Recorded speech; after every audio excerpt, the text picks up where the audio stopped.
Okay, here we are again to talk about Mario Puzo.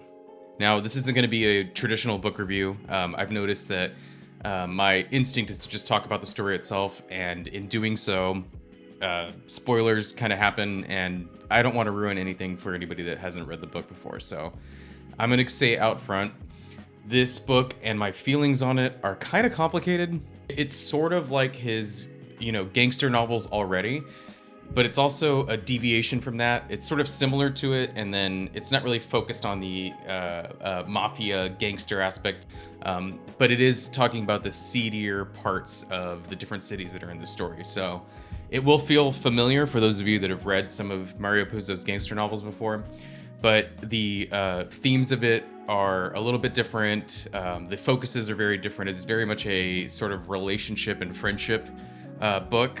So if you're interested in Mario Puzo's writing style and those aspects of storytelling, then I'm gonna recommend it. However, if you're coming into this looking for a traditional mafioso story, another reskin of Michael Corleone, this isn't that. So that out of the way, I'm gonna kind of talk about the book here. This is more of a reading blog kind of thing. I've got a lot that we're gonna be covering very, very soon, and I thought, well, I just knocked this book out, so why don't I tell you guys a little bit about it? And for whatever reason, people are interacting with my Mario Puzo videos more than any of the other ones. So we're back at it again with some Mario Puzo, right? Now, this is going to be the spoiler part, so I'm just going to talk now. Overall, I couldn't put the book down, and I think that says a lot about what this book is. But I don't know if I can rate it very high or very low. It is sort of an enigma, so just know that. I'm going to go ahead and talk spoilers now. So basically, this story pulls the rug out from under you. It gets really, it's like the first chapter. We are in the perspective of a Jordan Holly, I think his name is. And we see his friendship emerge from these other degenerate gamblers at the Xanadu Hotel. So the first chapter is him introducing all the characters through Jordan's perspective. Over this break he's taking from his family, what ends up happening is he gets a really big shot of betting, and it's supposed to be off the books because this is very illegal what they're going to do. But he bets against the owner of the hotel, a Grunwald. It's kind of cool how it's written because it's written very much like a duel, like a Western duel. There's a lot of gambling in here. Much of what happens in here is Las Vegas. And I don't gamble, so some of this stuff was going over my head.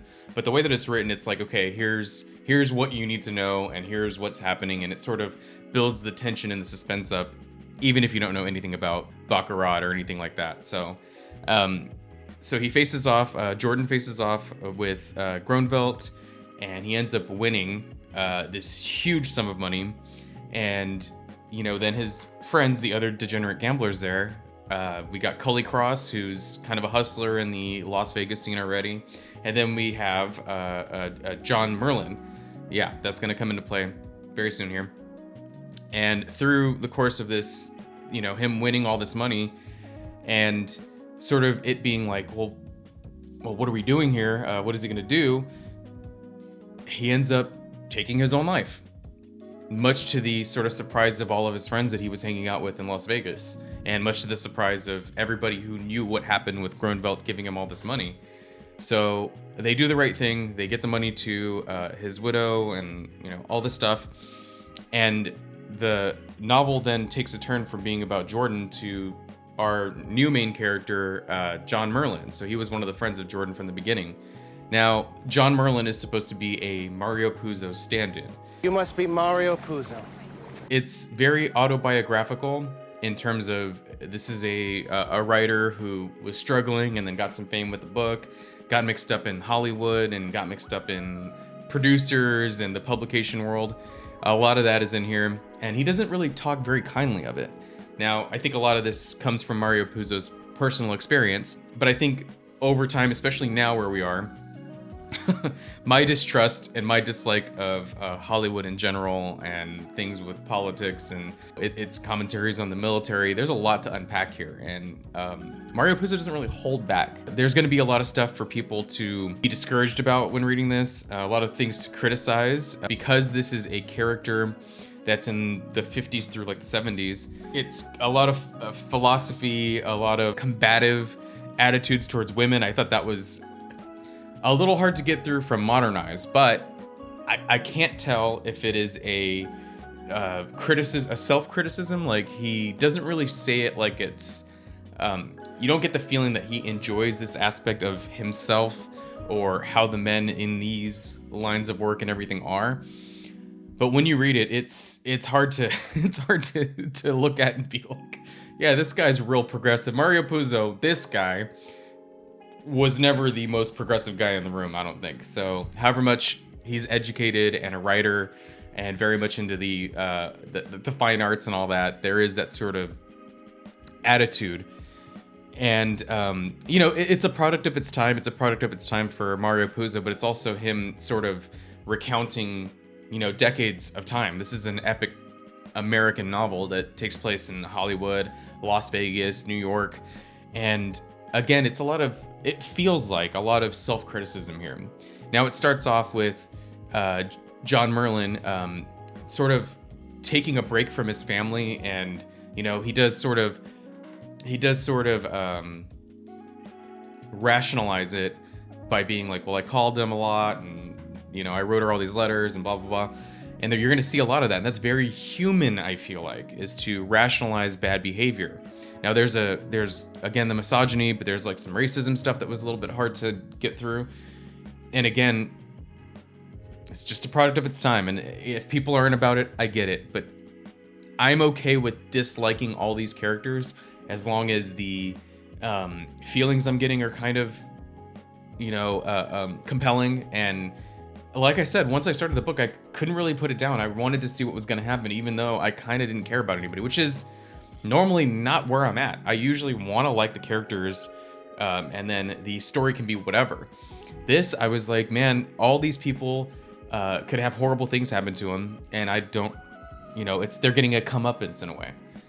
And lo and behold, there's a lot of death in here. The book is called Fools Die, after all, right? So, yeah, that there's a very specific part in here that I was like, okay, this is where I realized sort of what Puzo's trying to do here is, keep in mind, we came off of John Merlin kind of getting away from his family because he needed some time to himself or whatever. And then, in the neighborhood that they live in New York, a family, it's a lady and her kids, it's a black family, and the father is nowhere to be seen. And then this tragedy happens with a fire. And, John in his thoughts is like, this black family, of course they're going to be like that. Where the hell was the father when all this stuff happened? And then there's a part where the father goes to him and has like kind of breaks down, like as a neighbor. He's like, I'm heartbroken about what happened to my family. I should have been there, but my wife pushed me away, so I had no choice but to not be there. Sort of rationalizing why he wasn't with his family. And then John sort of has this unfair criticism towards that family. He's like, oh, you know how they are. When we just saw that he had done kind of the same thing. He abandoned his family and rationalized it in his own head. So, again, not a likable guy, but it felt very human. All these characters felt like there were things that you could root for them about, and then there were things that you really were like, man, fuck these people, And that happens a lot in this, where I wanted certain things to happen for these characters, and when they do, you go, okay, good, that's good for them. But then they continue to be unlikable, and it's kind of crazy. John starts off having this code of honor. He never loses the code of honor, but the code of honor shifts, So we see him not wanting to take bribes. At a certain point, he's working with the draft and taking bribes and getting people, instead of a 2-year stint, he's got to do 6 months or whatever. So the likelihood of something happening to some of these gentlemen is less. And so he's got rich guys coming over and being like, hey, you know, look the other way or whatever, and you can assign my son up for this thing, and he can not get killed in a war. You know, going so far as to getting some of these guys to claim that they're homosexuals, or pretending that they have issues with, you know, medical issues or psychological issues or whatever, in order to like not get drafted. So he starts off being like, I would absolutely not do that. And then over the course of time, he's like, you know, it becomes a lot easier for him to do. And then you see this sort of happen even further and even further and even further, and then all the way through all the shit that's going on in Las Vegas, and then him getting a little bit of success as a writer, seeing that writers are okay with doing shit like this. So there's pretty interesting characters in here too. There's a character called Osano who is this like New York Times bestseller, and he begins a friendship with John, and that guy was so fascinating to me. I think he, even though was probably one of the worst characters in here, I was just like, what the fuck is this guy gonna do next? I was just totally invested in what this character was. He's such a asshole, but like he's funny and he just says whatever, and he's like a troll. You know, he's like what modern days we'd call a troll. He acts like that, and it's just going to, you know, having these again, there's like the misogyny stuff, but he would go to like a feminist rally, and like, you know, he says something like, you can either fuck me or fight me. And then he's about to start this speech about, you know, women in literature and stuff, and they just boo him out of there. And it's the funniest scene. So yeah, I mean, that's the kind of guy that Osano is, and he's got some weird ideas when it comes to sexuality too. He takes these like penicillin pills anytime he's gonna, you know, partake in sexual activity. And then as it turns out, again, spoiler, when he's on his deathbed, they find out what he'd been doing was fucking with his immune system, and he ended up having I think syphilis, and it like rotted his brain. It fucked him up, and it was being hidden because he was taking these antibiotics when he wasn't supposed to, and it kind of made the shit go haywire. So yeah, it's kind of crazy. So yeah, there's Cully Cross, who ends up becoming the right-hand man of Groenvelt, our guy that Jordan faces off with in the beginning, and he ends up getting some chapters to himself, and you sort of see all the scams. There's again, remember what I said before. There's even like hooking up with women, and this is something that his boss ends up being like, don't do shit like that. That's fucking, we're better than that. But he will meet these ladies, and he would put like $100 bill in an envelope and put it in his jacket pocket and be like, hey, so like, why don't we hang out? He'd like, do this in view of the lady he's kind of trying to woo, get into bed. And he'd be like, you know, this will be cab fare for later, whatever. And then, you know, he takes them out, hangs out with them, they sleep together, and then gives them an envelope. And then he might get a call later that's like, what the fuck is this? You tricked me. Because the gal would open up the envelope and there'd be like a $10 bill as opposed to a $100 bill. He switched envelopes. And then he'd be like, I had a really nice time with you. I don't know what you're talking about. You think it was going to be $100 for cab fare? That's fucking crazy. What are you, some kind of hooker? Don't call me again. And then he would just like pay for a hookup with like a lady of the night with $10 as opposed to $100. So yeah, that's the kind of hustler this guy is, and they all have schemes. And you know, one of the more interesting aspects of this, and it reminded me of the movie Casino with De Niro and Pesci and Scorsese and all them, was Cully being in charge of finding out scams. You know, if different tables, he's like, percentage is a god. Groenvelt would tell him this. The percentage always wins. It's never wrong. So when you start seeing, you know, payouts at tables start losing, and you go, okay, well, it's going to happen sometimes. They're like, no, it cannot happen on a long enough timeline. It's just not going to happen. So there's clearly a scam involved. And so Groenvelt sort of teaches Cully how to like see all these things, and sometimes the scams are very simple.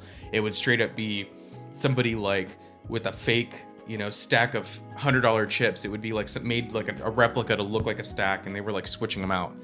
And so he was just like, God, I would have never thought of that. He's like, yeah, I mean, it's the easiest thing in the book. So all that stuff was fascinating. I was so interested in that part. That part was really cool. I was interested in all the, jumps between perspectives between Cully and John. And John, again, there's this like, again, I don't know how much, maybe if he did an interview or what was happening with, because he really gets to like psychology of these characters really well. He's got this hang up. He's got this fucking complex about being an orphan, so it's him and his brother Artie. So it's Merlin and Arthur, right? He's got this like complex, and it comes up over and over and over, and I couldn't help noticing it. And other throwaway lines, it'll be a sentence, but it'll just bring up that like orphan thing. And then I remember this like this thing with the abandonment, and this thing with his relationship with his brother is like, it's kind of a fatherhood thing, and it's also just brothers. And then there's this weird rivalry he sort of has with them, and wanting to keep some of the dishonest things he's doing from his brother, because he just couldn't handle his brother knowing that he was getting crookeder and crookeder. I don't know if crookeder is the right, more crooked. And so I kind of really respected that. And there's a part where John gets this call, and it's from Artie's wife, his brother's wife, and she's like, I'm pretty sure he's like cheating on me. He comes home, he's got like lipstick on his collar, something's going on, can you talk to him about it? And then there's this like where he confronts him, and he's like, what's going on? He goes, I didn't want to tell you, I found Mom. So, and you see why it bothers him. And then there's this relationship he has with this gal. He thought he was above cheating on his wife, like all the other guys hustle and do all this shit.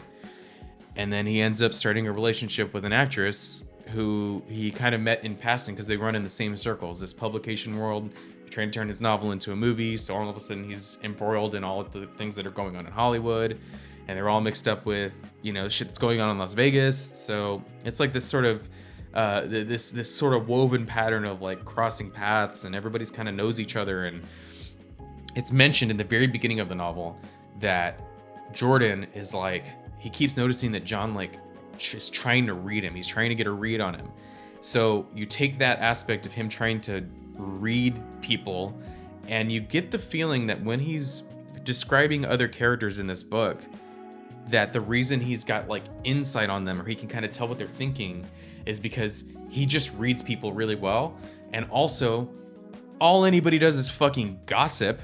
So he'd be like in bed with his mistress, and then they're talking about what's going on in Hollywood, and then he'd like meet this person, and then he would know, or he'd interact with them, and he'd know certain things about them, and then he'd kind of like put together why they're acting like this, or why they made the choice they're going to make, or why he doesn't trust them, or why he has his close circle of friends, and even they are like, he kind of keeps at arm's length. So there's a lot happening here. And then this thing of being a bullshit artist and like trying to hide kind of the real aspects of himself. Well, that even happens with us as a reader.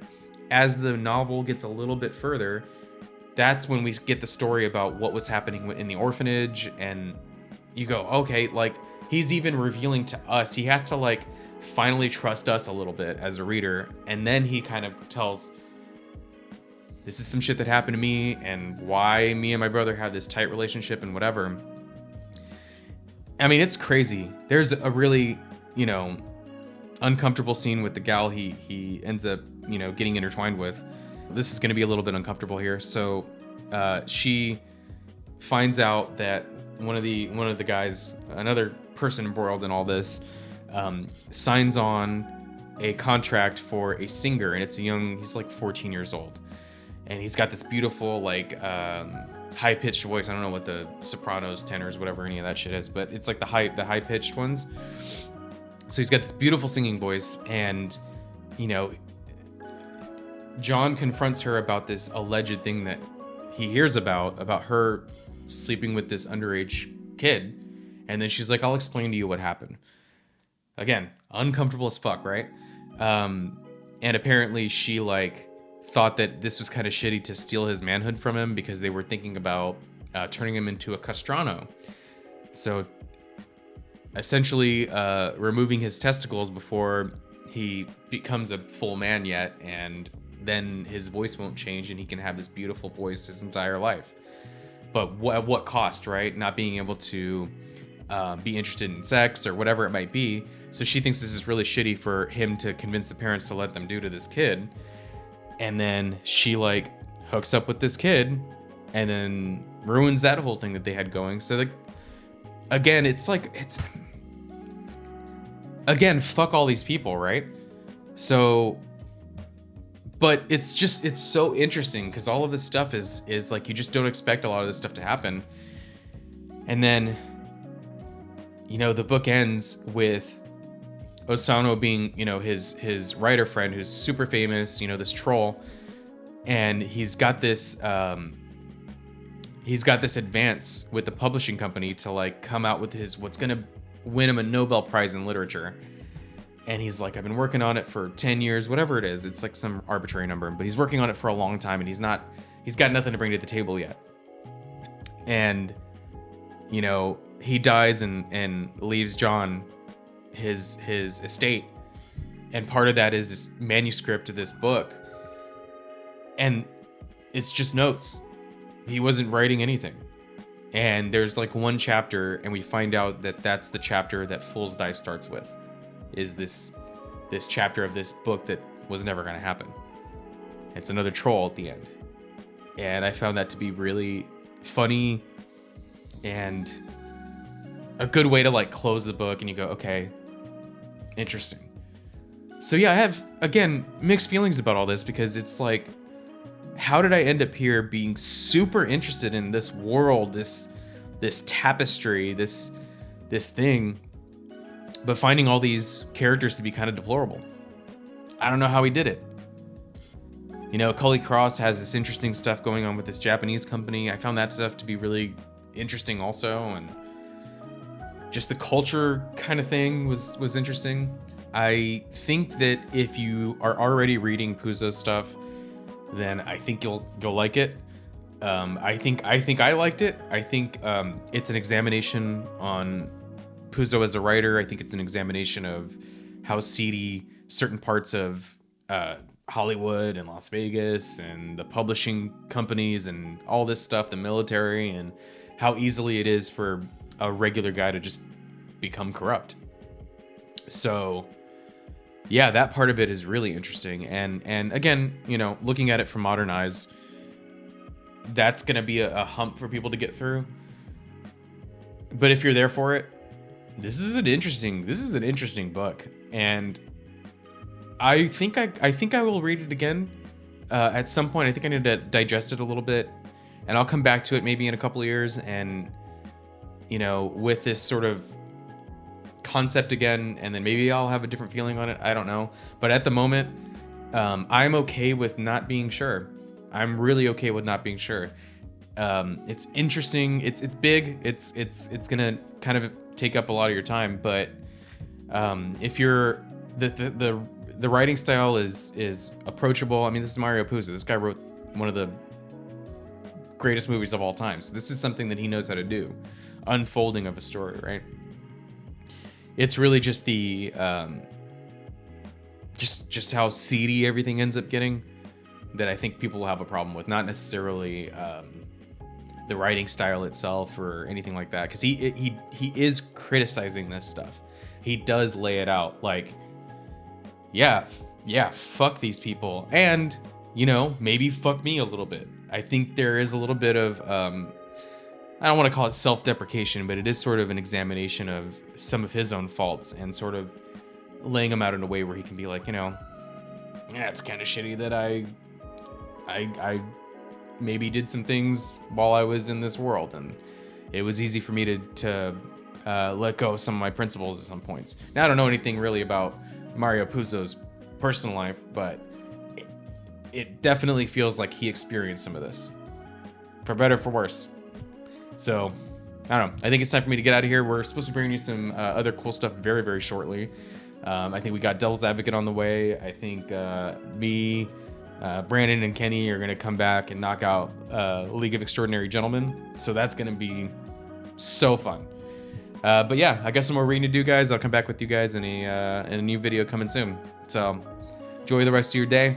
Thanks for joining me. Like and subscribe. Comment. Tell me what I should read next. Definitely going to knock out some more Puzo. That's got to be a thing, right? So we're going to get out of here, guys. Bye-bye.